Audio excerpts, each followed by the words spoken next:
championship begins now. I'm Forrest Hunt, pleased to be joined by my partners, Greg Anthony and Clark. College basketball sports. And in our matchup tonight, we'll see the UConn Huskies going up against the Texas Tech Red Raiders. And Texas Tech, a powerhouse over the last few seasons. That's what attracted MP to the Red Raiders. But now, everything gets ramped up a notch. And Greg, what are your vibes from the Huskies? And they do a great job of slowing things down and making the most of their half-court sets. And that's a strength for them because so much of it comes from the post. And specifically how they'll feed Slavoj Markovic. They'll look to grind out a win through him. Both teams ready to start what they hope will be a long run through the tournament. And these opening round games, Clark, the 8 versus 9 matchup is always one of the fun ones. Their postseason starts now. A win here and they keep their chances at making the tournament alive. They might not get a favorable seed, but once you get in, anything can happen. Pass to MP. Here's Neely. So the whistle blows on the shot. 2 free throws for contact there. First team foul. And looking at the field in the tournament this year, it feels like there are no heavy favorites to go all the way. Even seeds have their weaknesses. I can see 10 or more different teams making it to the finals. This thing is really wide open. And Greg, as you know, there's nothing quite like the atmosphere of the tournament. I mean, it's special. It's electric. It's really unlike any other sporting event, in my opinion.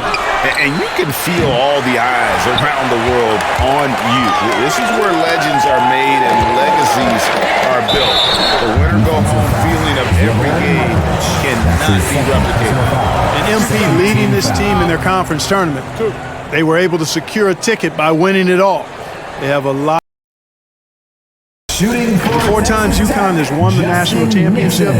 Only once were they a #1 seed. They seem to love playing that underdog role, and it can be a lot easier to come into the tournament under the radar. The pressure's intense when everybody in the country's focused on you. And with MP and his team, like you said, Clark, they're peaking at the right time. And if you wonder if something clicked for them in the conference tourney, they looked a lot more focused as a team those last few games. They could be one of the dark horses in the field. You talk about programs on an upswing the last few years. Texas Tech is right at the top of that list, making the tournament 4 of the last 6 seasons. Now here's Scott. And the basket by Macy. Man, oh man, he's really feeling it from three-point range now. All of a sudden, it seems like he just can't miss. Pass to Nixon. Here's Montgomery. Evans, guarded by Smith. The high post shot. He clangs that one off the back iron and it falls. And for the Red Raiders, recruits are starting to take notice. They're adding 4-star prospects on the regular now, which gives them the firepower to maintain that momentum. A lot of good athletes on this team. Scott. That 3 off the mark. And it's the Red Raiders ball. They trail by 3.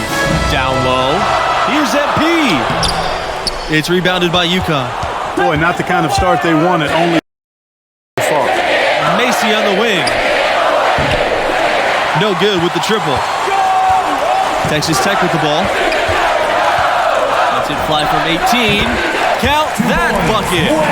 And nice to see MP sharing the load out there. He finds a wide open man and gets him to rock. And you look at the ascension of the Red Raiders. 2018 was really their coming out year. They've won 27 games this regular season, earning a 3 seed, and it was the first year making the final 8 in the tournament. Second chance points always hurt, just not enough effort to block out. Hey, guys standing around spectating, I mean, you got to get in there and get tough. Now here's Evans. Pass to Nixon. Evans. Out on the right wing. Goes back up. And he lays it up and in. Just a grinder. Always doing the dirty work on the offensive glass. And that's one of the things he brings to the table. Outside, Smith. Porter, and he makes that one. And that's how you read the floor offensively. Smith seems to always know what's going on. Pass to Nixon. Evans, and it's going to be a 3-second call. 3 seconds. UConn ball. Into the lineup for Texas Tech, William Berry, Dexter Butler, Francis Rogers. UConn in the lead. Substitution for the Huskies. And here's Scott. Thompson for 3. Berry pulls it in. MP outside. Pass to Rogers. To the middle. Here's Butler. Guarded by Smith. That one goes in. Over the course of the past few decades, UConn has had a lot of success at the national level. How about 4 championships since 1999? Inside. Scott. And the layup falls. 2 points. Well, I like Smith's scoring. I also like his unselfishness. He's pretty much always looking out for teammates. Here's MP. He can't get that one. And it's UConn the other way. Pass to Smith. Blocked. But they'll get another chance. Scott. Rogers covering. Hits the 3-point bomb. Could have been much better defense. I mean, you can't give this guy any room to operate. And you talk about UConn as a national power. They were always a factor in the Northeast, but that's changed. Yeah, now the Huskies are one of the college hoops elite programs, period. Storrs is a campus that top recruits from all across the country want to visit. And there's the 3-second violation. 3-second violation. The Huskies making a switch here. For Texas Tech. In for your Red Raiders. Substitution for UConn. Texas Tech with the ball. 17-point game. Evans outside. And he was camped in the lane there, and he gets the 3-second call. And just a little too lax with that possession, and it cost him. And I tell you what, more brain-neutral plays like that one, and they'll have a hole deeper than the one they're already in. You know, for all the success the UConn men's program has had, it may always be overshadowed by what the women have done. Here's Lowe. He's covered by Evans. Outside Macy. Lowe. And a foul on the shot.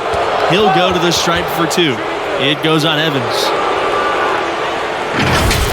At the line for the Huskies, Chris Lowe. 2 shots. And no problem on the first free throw. 1-and-1 situation, so he'll get another.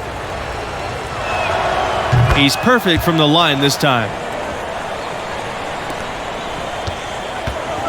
On offense, here are the Red Raiders. Trailing by 19. Outside, Mills. Evans. Parked down low that time. He got hit with the 3-second call. 3-second. And that is just a deflating error on his part. Well, tell me how you really feel about that, Greg. But you're right. I mean, mistakes like that will keep you from cutting deficits, no doubt. Outside, Macy. Over Evans. Great positioning on the putback. You know what, guys? Second chance points can be so deflating for the defensive team. With 1 on the clock. And no good. And so a pretty lopsided game through the first half.